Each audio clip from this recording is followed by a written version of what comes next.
Ready to get started, Joel? Yeah, let's do it. Okay.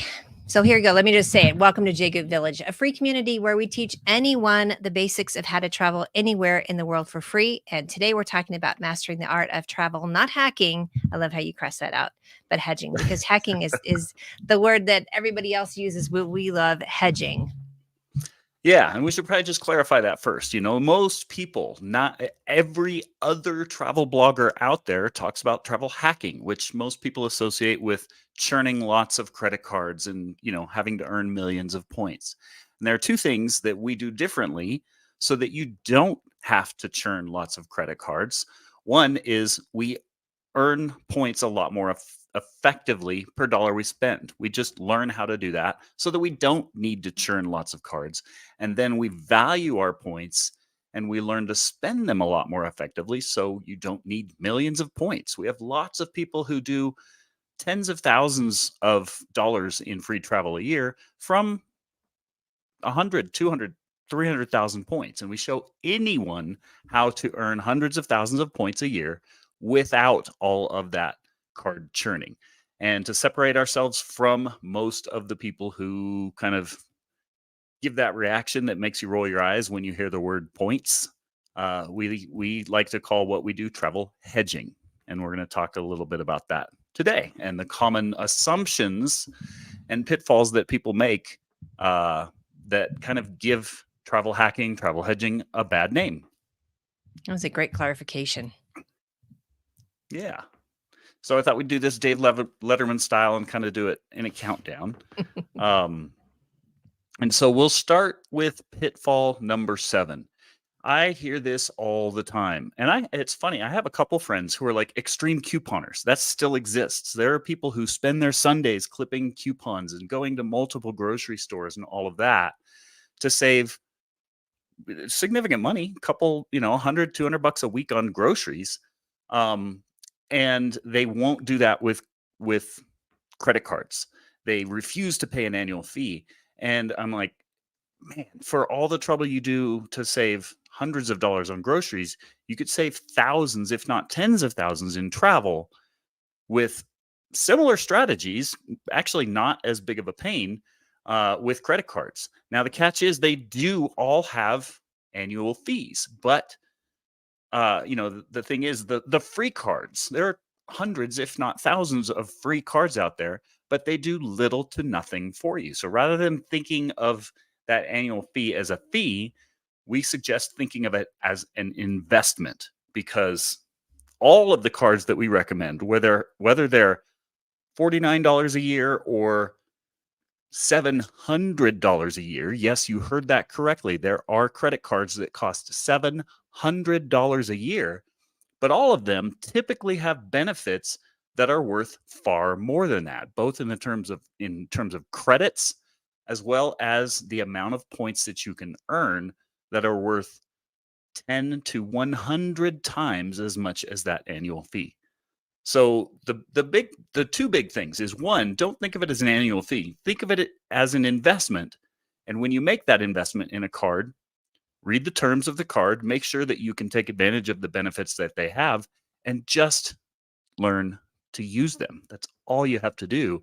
And it easily offsets that fee, even the one that costs $700 a year. Now, if you don't learn to use those cards, well, then, yeah, you're spending a lot of money on a card where you're not getting those benefits. But yeah, learn to use them. And we have thousands of customers, many who will probably chime in right now, who will say, yeah, I easily offset that annual fee by 10, 20, 50 times. On those free cards, you kind of get what you pay for, right? Yeah, exactly. and I kind of blew up this testimonial from Jeannie. And the big thing with all of these, and by the way, almost all of these testimonials, I did dig a few months back for one of them, but otherwise all of these testimonials are from within the past 7 to 10 days from people in our Facebook group. That's the fun part about this, is I love just going and getting examples in real life of people who are doing this, just as encouragement for people who are not as far along in the learning curve. So Jean pointed out that she has that $700 a year card. It's $695. It's the Amex Platinum. A lot of people say that that's not worth it, but the thing people don't know is there are well over $1,000 in credits that you get. And she posted 6 days ago. I grabbed these screenshots this morning. She posted 6 days ago that they went to Tokyo. They stayed at a very nice luxury hotel. They got a $200 just knocked straight off of their hotel bill. They got $100 resort credit, and you can use that towards anything you buy through the hotel. They got $50 per couple per morning, free breakfast. A lot of these places will charge, $50 or $100 per person just to sit down and eat breakfast at those luxury resorts. And that's just one of the many benefits that come with the card. So anytime you're looking at a card that has an annual fee, know that if you want to get thousands of dollars worth of free travel, it probably does have a fee. And your job is to just look at the terms of that card and see what the benefits are that offset that fee. And that if you won't take advantage of those things, well, then don't get that card and explore a different one. And we talk a lot about that in pages. Oh, I don't remember the exact pages, but in both the 201 and the 301 section of the book that starts to delve into credit card points. I like this comment from Brooke. Prepay that 700 or 695, as we were saying. You'll get that back. The mindset shift at 2 times at least in just perks, let alone points where it's 10x the value. Yep. Yeah, it's all of us have that moment where we suddenly realize, oh my gosh, I've been spending money on credit cards all of these years, and I've been just ignoring those benefits. And it's kind of like, your life flashing before your eyes when you realize that. Once you realize how powerful points are versus cash back, or cards with annual fees versus free cards that do absolutely nothing for you, it's mind blowing. And it can be kind of depressing once you realize how much you've been missing out on. But there's always, moving forward. So let's talk about pitfall number 6. Carrying balances on cards and paying high interest rates. That's a big, big no-no. Another misconception that people think that you have to do is that you have to spend recklessly or spend way more than way beyond your means. And that's not true at all. We don't ever encourage buying things you don't need. We don't ever encourage carrying balances and paying high interest rates. You should always treat your credit card as a debit card. In other words, you should always only put charges on there that you can pay off before the statement due date. And that, as long as you do that, you will never pay a penny in interest rates. You will never pay overdue or late fees or anything like that. And it is just like using a debit card, as long as you treat it responsibly that way. And for this one, I included a few different screenshots. This one is of Michael Sneed, who advertised what I'm about to talk about. A lot of people think you have to just spend a lot on cards to get free travel. That's not true. And Michael posted a Rule 1 deal where he went where the deal was. So instead of recklessly spending so he could get more points for that trip that he would plan the traditional way, which might be going to Rome from June 7th to June 21st, which is how most people plan trips, he found a great deal to Nice that didn't even require points, and he planned a vacation around it. It's just that simple. So if you are in a position where you have balances and you are paying interest, we do recommend getting out of that debt so you're no longer paying interest, because as soon as you're paying any interest whatsoever on your credit cards, it defeats the whole purpose of this whole game, because the interest costs more than the points that most people earn. So we don't ever recommend that. That really eats into the profitability of this really cool hobby. So if you're in that position, if you are carrying balances, if you are paying interest on credit card debt, don't worry about Rule 2. Don't go and collect points because you're paying for those points in the form of late fees and interest fees. So don't worry about rule 2 stuff yet. Focus on rule 1. There are plenty of deals to be had. Here's another one from Zumba Joy. I assume that's a business of hers and not her name, but she took a rule 1 trip, and they took a great trip to Vegas. They said it was far less than the $30 per hour recommendation. In our opinion, anything that's less than $30 an hour, don't even look at points. It's not going to be a good use of your points. So you don't need points at all. And of course, as a bonus, we've kind of got that covered up. But as a bonus, by getting to know the rules, by getting to know average cost per hour of flights, and booking trips around flights that pass the 30, 60, 90 test, you'll become a better expert. So when you do start collecting those points, you'll be that much farther ahead because you'll understand valuation of points, valuation of cash versus points, etc. And I went ahead and zoomed in on Rhonda's comment. And this is a benefit. It has nothing to do with points. You don't have to go and collect points when you start to schedule vacations around screaming deals. And Rhonda, just for fun, posted, does anyone else in the village find that the more you look at Rule 1 flights, the more you feel like a flight that retails for $9.25 and is now $3.95 on Kayak or Google Flights is still too expensive? And that's the benefit. Once you really get to know the inventory of what flight costs can be when you look every day, you start to get a lot more picky, and you just naturally know that you will be able to pay a lot less when you start scheduling trips around those deals. I love this comment real quick, Joel. Doris, I use my card for everything, even if I'm just buying a stick of gum. A mile is a mile. Amen. Amen. Yep. So, pitfall number 5. And we see this a lot. We talk with people who have 1 million Delta points, or they have titanium status with Marriott, or they're loyal to United or Hilton or whatever. And this is a huge pitfall that we see people falling into, because they're married to a card that they've had for years, and maybe they've been saving up tons of points. But the fact is, those points are worth a tiny fraction of what the flexible points we teach you to get in our book are worth. And you'll see more examples of that today. But just because you have lots of points, or just because you have status with certain hotel chains or certain airlines, that does not mean that you have to be loyal to them. This is not a marriage. You can date around, and you can go with the hotel chain or the airline chain that will give you the best value for your points. And the thing is, the drastic difference with what you pay in points is 10 times as volatile as what you pay in cash.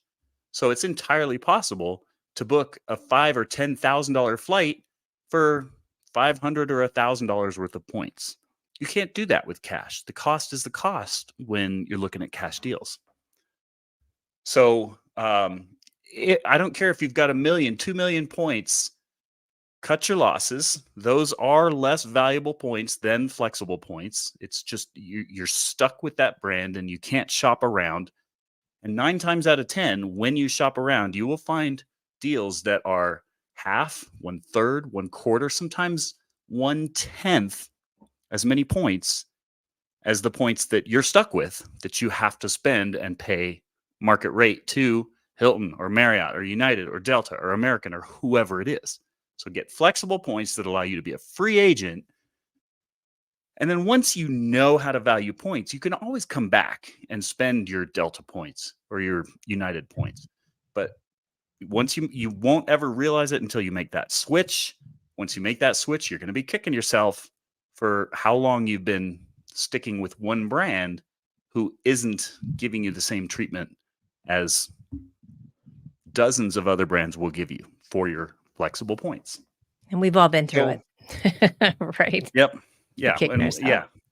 when I realized how many points I had earned in the past and how little I was redeeming them for, it was a very painful experience. I mean, I still wouldn't have run out today if I knew back then what I know now. Doris So, says, "Time to divorce United." That lasted longer than her actual marriage. We really I had to throw that in there. Leah's got a great comment too. She used some of her Amex points today for a 5.6 redemption, percent redemption that would have cost $5,400 in cash. Card fee is now moot for the year. LOL. No kidding. Well done, Leah. fantastic. So that means she used roughly 100,000 points, a little less than 100,000 points, which would be worth $1,000 statement credit, and she got a $5,400 flight. That's phenomenal. Great job. Thanks for sharing, Leah. Yes. And I zoomed in on Madeline's comment. Same thing. They have gold status with Marriott. And first of all, you can be given gold status with Marriott by having a platinum card.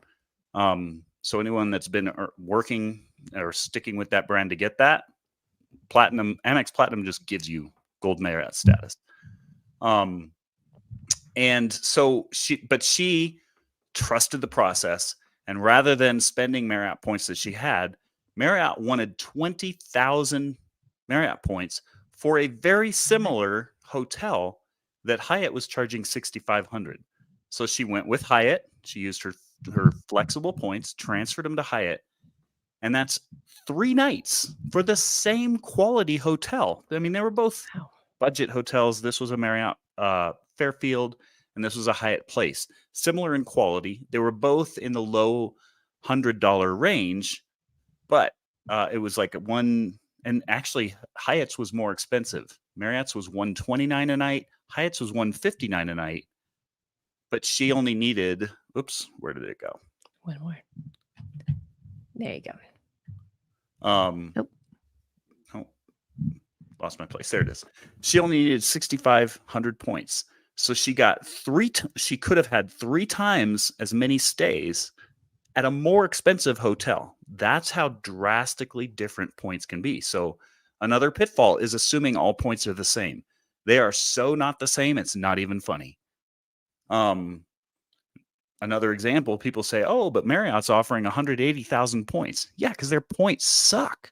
I would take 60,000 Chase points any day, all day and night, over 180,000 Marriott points. So, pitfall number 4. I hear this all the time too. Assuming you have to spend more to earn more points. We get lots of people who don't spend a lot, $20,000, $30,000, $40,000 a year on credit cards. And heck, under 20. Sometimes people only spend 15. I don't know how they do it, but some people do. And they assume, oh, I could never do this because I don't spend hundreds of thousands of dollars in points. And I can tell you, if I had to rely on someone else to book my travel, I would take a graduate of our program who only spends $20,000 a year over a business owner who spends $500,000 a year. Because I guarantee that person that only spends $20,000 a year knows how to earn way more points, and more importantly, knows how to spend them effectively. The business owner spending $500,000 a year, I guarantee, is totally lazy. They don't know anything about earning multipliers because they feel that they don't have to. And they probably don't know anything about redemption multipliers. So they're probably blowing 80 or 100,000 points a night on Marriott hotels because they think, I get free, I get 500,000 points a year. That's like 5 free nights a year. And how many people here could say, like, are you kidding? 5 free nights at a hotel for 500,000 points? That's complete waste of 500,000 points. It should be worth 10 or 20 times that. So don't assume just because you only spend 20 or 30,000 points that doesn't mean that you couldn't keep up with a business owner who doesn't know what they're doing, who spends 500,000 points. And I guarantee there are lots of people watching this live stream right now who can say the same. Please feel free to chime in and speak up if you've had that moment where you realized, oh my gosh, I don't need to spend hundreds of thousands of dollars to earn hundreds of thousands of points. You know what's great about this slide too is this in particular. Go back one, Joel. The one we are just talking about is. Let me zoom in on it. Talking about how they're getting how Viator is. Hopefully, I'm saying it the right way. I always say it in different ways. Was on sale with the 20% off with Rakuten. So that was like a triple dip almost because we're saving a lot, so you can spend a lot as you like on different tours and so forth. And now with Rakuten, they're getting back 20% on Viator, which is tours. So that's kind of neat. Yeah. It's a fun triple, double, quadruple dip, I think. Yeah. Well, and speaking of, double dip, triple dip, all of those things, that's where the magic is. So many people think, yeah, I know all about multipliers. I use my blue card for dining, I use my gold card for travel or whatever. That's nothing. That's nothing compared to when you can pick up select purchases for 20, 30, 50, 100 points per dollar. Sometimes it's possible to earn a point for every penny that you spend, not every dollar. Everyone thinks that, oh, I get 1 or 2 points per dollar. No, you can get 10 or 20 or 100 points per dollar. So, yes, gas is great, groceries are great. Travel 2x or 3x is great. 5x on Lyft, 10x on Lyft. Those are great. But the real magic are in these 5 earning multipliers. So write these down. Rakuten, you have to have an Amex card. We cover that in the book. We show you how to graduate to that. But Rakuten, obscene amounts of points. And I'll zoom in on Laura's comment about how many points she earned. Card pointers will keep track of all of these things for you, and they will tell you where to spend your money when you're going to spend. And I reference card pointers anytime I'm going to spend more than $50. I just let them tell me where I can earn more points. Shopping portals. We have a lot of training inside JGoot Lounge on all of these. But if you don't want to join JGoot Lounge, if you don't want to join JGoot Vault, which is the difference between JGoot Vault is hands off. It's home study. It's for people who don't want to join JGoot Lounge, but they want a lot of the resources that complement the book. We talk about these types of earning multipliers in JGoot Vault. Dining portals. Every time you eat out, you could sometimes choose one steakhouse over another steakhouse and earn 10 or 20 times as many points. If it's a fancy dinner and you're spending $100, $200, that could mean thousands of points instead of 100 or 200 points. That stuff adds up fast, and you don't have to be a business owner to be earning those kinds of points. You don't have to be spending 6 figures a year on credit cards to earn multiple 6 figures in points. So Rakuten, card pointers, shopping portals, dining portals, and one of my favorites, just plain old offers from your credit card company. Every once in a while, all these credit card companies are competing for your business. And sure, sign up bonuses is one way that they compete for your business, but they also just always throw in just all of these random offers to keep your business, which is more important than winning you over from a competitor. They want to keep your business. And so Michelle and I sometimes have done that. We've just taken advantage of an offer and gone shopping at one department store over another, at one drugstore over another, at one restaurant over another. And there are all sorts of purchases that all of us make anyway that you can earn 5, 10, 20 times as many points. So forget the 2x, 5x multipliers that just come from where you swipe your card. Really learn those multipliers, and please do write those down. And if you ran out of time, you can come back and watch the replay. And yeah, it will make a drastic difference. And again, so Laura said these are purchases she already needed, and she updated this post saying she got 39,000 miles for about $1,500 in spend. So do you want to keep doing things the way you've always done them and slowly earn 1,500 points for every $1,500 you spend and maybe get a free flight every 2 or 3 years? Or do you want to earn, what is that, 15 times, 13 times as many points by just being strategic with how you spend every once in a while? Let me pull up a couple of examples to really drive this home. Mira's here. Hi, Mira, one of our experts in the lounge. She says she just booked 2 years of hotels with 500,000 points. So she's going to be full up in the next couple of years. Sandy for this, thank you. She's got 50,000 points this year alone, spending 4,000 due to multipliers. Great example of what you were just talking about. A couple other ones. 60 nights Hyatt stays can be 500,000 points. Nice Hyatts, not Hyatt Place. And speaking of Rakuten, here's a couple other fun ones. 20,000 points for a mattress purchase. 20,000 points. Guessing that wasn't a $20,000 mattress. I'm gonna guess that's a magic mattress. Yeah, I'm fingers crossed, but I think you're probably right on that one. Took advantage of Viator 20x, what we were just talking about.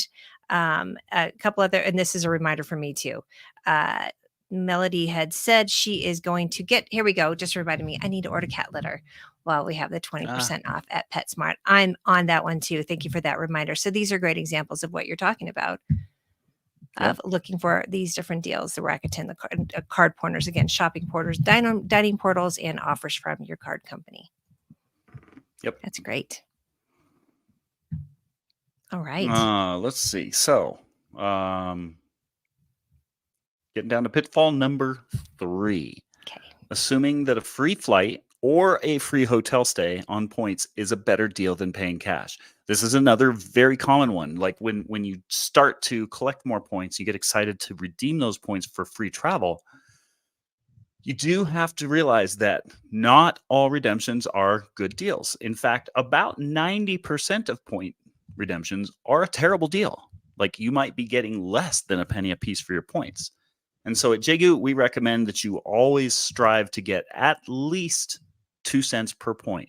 In other words, if you're spending 10,000 points, you need to be getting at least $200 in value. If you're spending 100,000 points, you need to be getting at least $2,000 in value. Any less than that, and it kind of defeats the purpose of this whole hobby. It's just, yeah, it's free travel, but at that point, you could have just taken cash back, and you would have been better off with just a B of A card, which is worthless, by the way. Please don't get a B of A card, and please don't keep spending on a B of A card because you will never get more than 2%. So do you want a card that will never give you more than 2% cash back? Or do you want a card that has the potential to give you 2 to 50, if not 100% in free travel? And when I say that, I mean, if you spend $50,000 a year, it's entirely possible to get 25, if not $50,000 worth of free flights and hotels out of $50,000 a year, just by knowing when not to spend your points, how to earn more points for every dollar you spend, and how to redeem your points for 2 to 25 cents per point when you redeem them. Just those 3 things. That's all you need. So you see this message I have here at the bottom. I keep popping in and out of sometimes over Joel's info. jgut.com/book. Everything that you're talking about, you cover in the book. I've got the book right here too. Just to show it. Talk about the book real quick, Joel. You know, the book is what we did when, because there are lots of different things that you need to learn. And it's kind of hard to show up once a week and cover that because new people join the group and we're halfway through the curriculum and then they have to start over. So the book puts it all in one sequential place where you can learn from beginning to end. And then we have resources like Jagut Vault or these weekly webinars where you can go and get your questions answered about the concepts in the book. But just like, a cookbook that you can go and buy for 10 or 20 bucks and have recipes that you can use forever, these are evergreen principles that for the most part don't really change and can allow you to stretch your travel budget 3 to 5, possibly 10 times farther.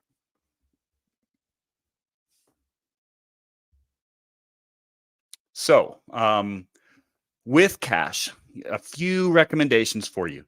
If it passes the 30, 60, 90 test, don't even look up points. It won't be a better deal to waste points. We cover the 30, 60, 90 test in the 101 section of the book. And basically that's saying you don't want to pay more than $30 per hour for of flight time for a direct flight, even if it has layover. Like, what would it be? How many hours would it be from LA to New York? Let's say that's 5 hours. So you don't want to pay more than $150 for that flight. Hopefully a lot less. We have people that fly coast to coast for 40 or $50. So $30 per hour in coach. You don't want to pay more than $60 per hour in premium economy. And you don't want to aim to never pay more than $90 per hour for first class. And those are cash deals that has nothing to do with points. But if you just follow that rule and book trips around flights like that, you don't need any points whatsoever. And then you can save your points for bigger, cooler, more luxurious redemptions. Another one, if you're not feeling comfortable with the math, jagoot.com/calculator. If you're thinking of spending those points, go to this free resource, jagoot.com/calculator, and we'll help you figure out whether it's a worthwhile redemption. You enter the cost of the flight, you enter how many points it would take, you enter taxes, how much you would have to pay in taxes, and it'll just tell you whether or not that's a good redemption. It's a free resource. I will remind you that you have to make a copy of it in order to edit the spreadsheet. It's a Google spreadsheet.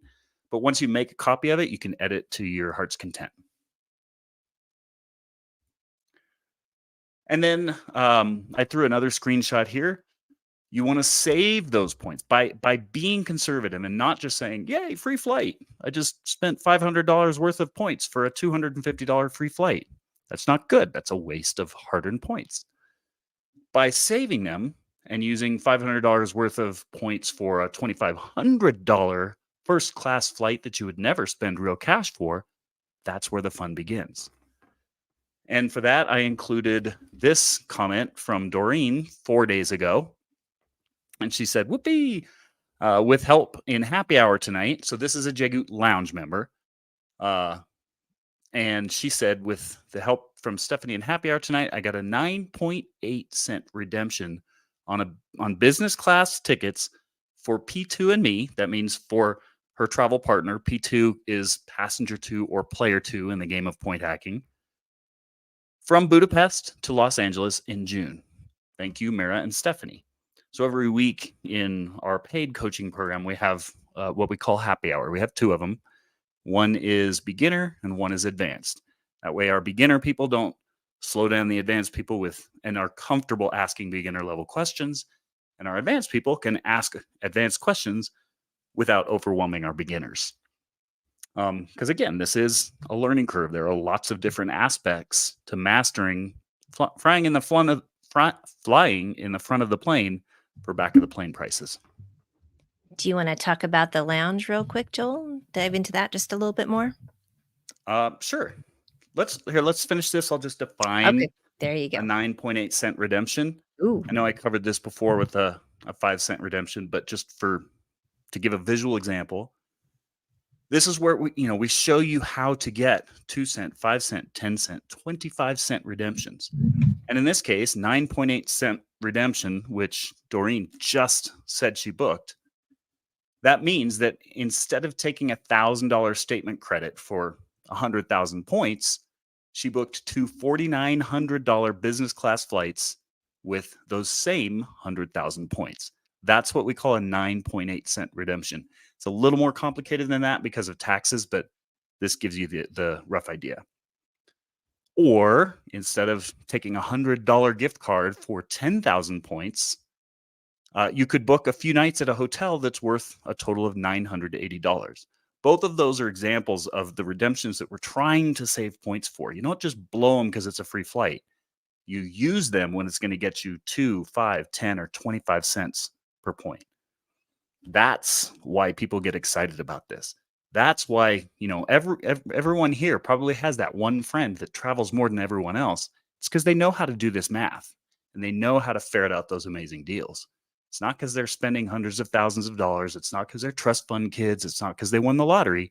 It's because they know how to manipulate points. Speaking of, we have our book. This is what 95% of our people use and rely on just by itself.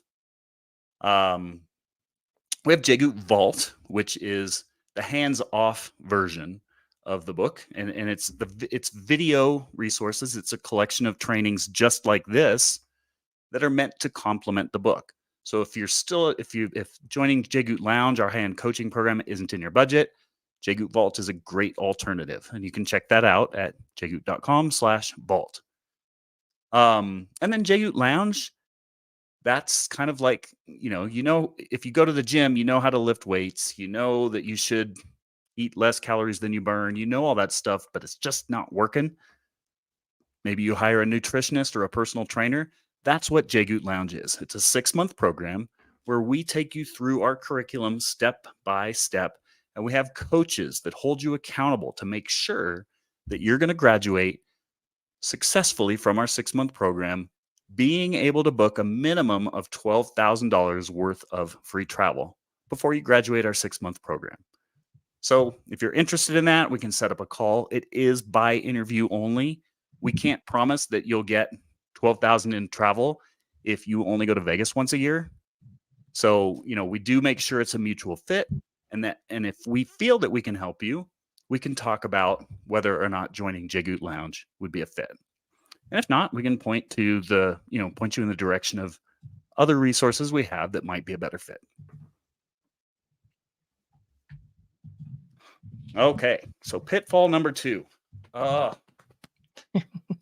This one gets me, largely because this has been me in the past. I used to think that's only for business owners, or that's only for solo travelers, or it only works for double income, no kids. Making those assumptions is holding 90% of the people that I talk to back. Friends, family, all of them. And I hear every excuse under the sun.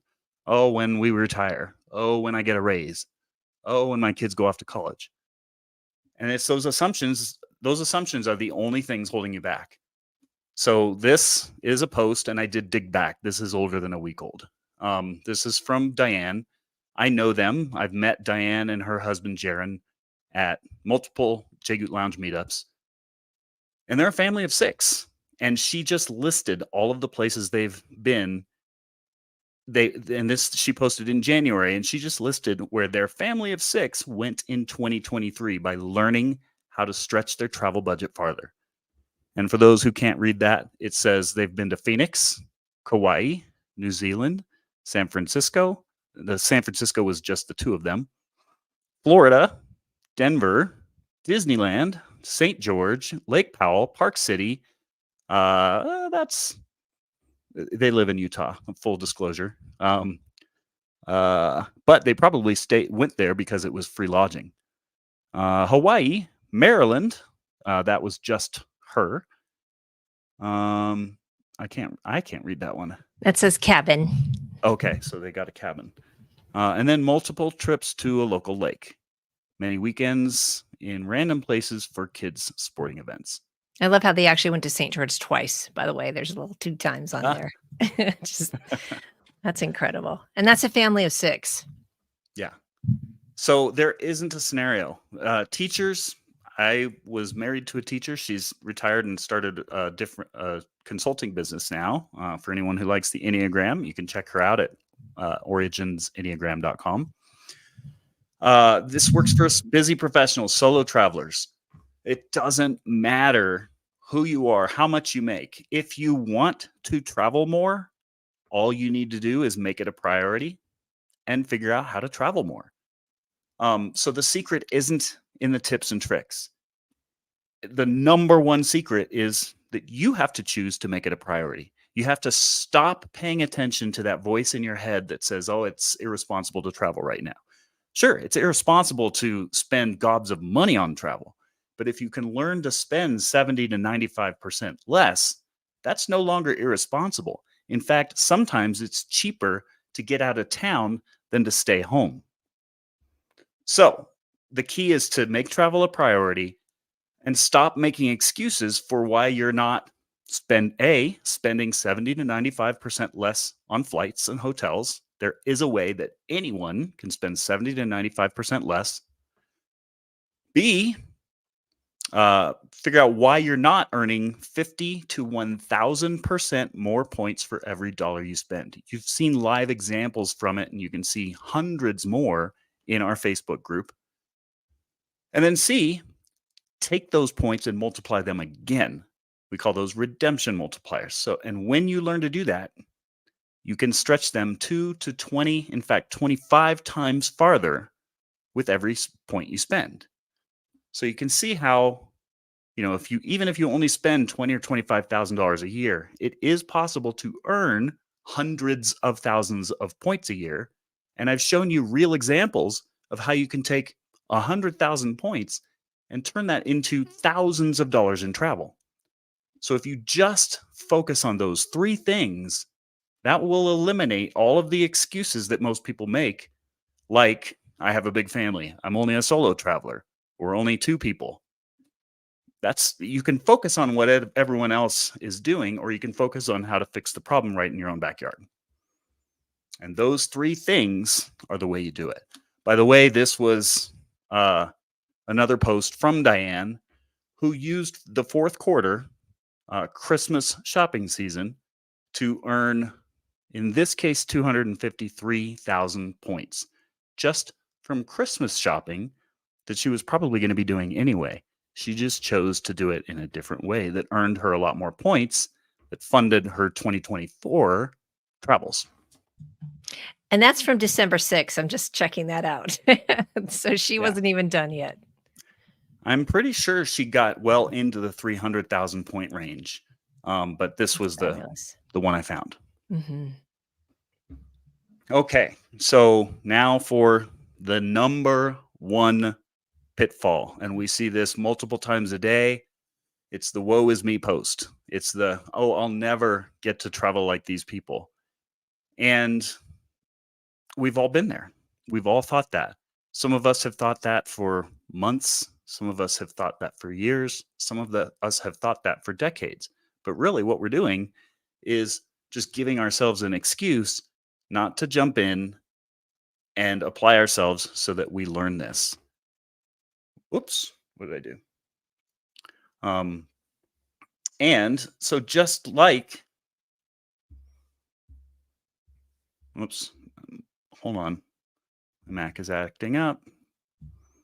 For some reason, it thought I wanted to send an email. That's okay. Okay, there we go. You are a multitasker. Okay. So just like working out, dieting, learning a new language, learning an instrument, building wealth, all of these things, you can't snap your fingers and learn to do that overnight. You can't snap your fingers and do any of that stuff in a month. Learning to fly in the front of the plane for back of the seat prices, learning to stay at the top of the resort for parking lot view prices takes practice. And the book shows you how to actually practice, not just theory, not just tips, not just tricks, but actual practice where you can go and book a free staycation. And that practice is what gets you better. So rather than saying, I'll never be able to do this, you can go do that tonight. There are exercises on page 19, 51, and 101 of the book. All but, so 19 you could do tonight. 51, you have to wait till you have the right points, pace points. And 101, you have to wait till you have Amex points. But all three of those, you could go and practice for surprisingly little cash or surprisingly few points. And it's that practice that's going to get you better. As long as you could buy this book, you could read it, and then you could stick it under your pillow and wish for better travels. It's never going to get you there. But if you buy this book and just put the little exercises into place, just like showing up at the gym every day won't give you overnight results, but after a month, you'll start to notice results. After a couple months, your friends will see results. After 3 months, you'll wonder why you put this off for so long. So, what I would recommend as the number one tip is quit worrying about, the FOMO of what everyone else is doing. This is from Ron. He posted this 6 days ago. Ron didn't travel this way a year ago. He learned to travel this way, and now he has that skill for life. So rather than continuing to say, I'll never get this and just throw your hands up, just get in and start doing it. Just like going to the gym. Just go to the gym and start doing it. You will get better. You will be able to lift more weights. You will get in better shape. You will start to see results, but only if you consistently show up and practice. So that's kind of my closing tip is none of these people, not any of these testimonials that you saw tonight, that 90% of whom came from the past week. None of them were this good a year or two ago when they started. They practiced, they put the stuff into action, and they got better at it. And now they're looking back and saying, oh my gosh, I can't believe it took me that long to get started. So they didn't get better at it overnight. Neither will you. Neither did I.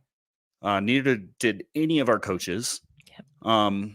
But if you stop thinking about it, we call that paralysis by analysis. Stop doing that. Just start doing. No matter how poorly you think you're doing, just start practicing. You will get better. And as long as you practice consistently, there will be a time in the future where you will look back on this time and wonder what took you so long. So I'll it's steal a great quote. Oh, go ahead. An old Chinese proverb. There we go. Theirs is the best time to plant a tree 20 years ago. The second best time, today. Travel is the same thing. If you want to stop saying, I wish I could travel more, start traveling more today. Start making plans to travel more today. Start making preparations to be in a position to travel more tomorrow, and you will. It's that simple. I love how your version of 20 years ago is the best time to find an affordable vacation was 2 to 12 months ago. And if you don't have that, then start planning it today. And what I was going to say is that you also have the beauty of the village and the lounge too. Once you start learning this, you're learning along with other people too. And not only is it us and the experts giving you information, but all of us interacting with each other and telling stories to each other of victories that we had, or oops, I missed this, or us talking about let's go buy cat litter today. Yeah. Right. Show me your friends, I'll show you your future. And Ooh, if you okay. like, the most beautiful thing we've got here in Jagut Village, Jagut Lounge, is a lot of people who are passionate about travel. And if you hang out with people like that, you can't help but start to travel more yourself and start to travel better yourself. And that's why we keep showing up here every week, just to help those who are wondering how they're going to do it. Then you can have comments like Brooklyn Joe. Friends think that I hit the lottery, and I won't tell them. He Yep. said that he won't tell them. I love that.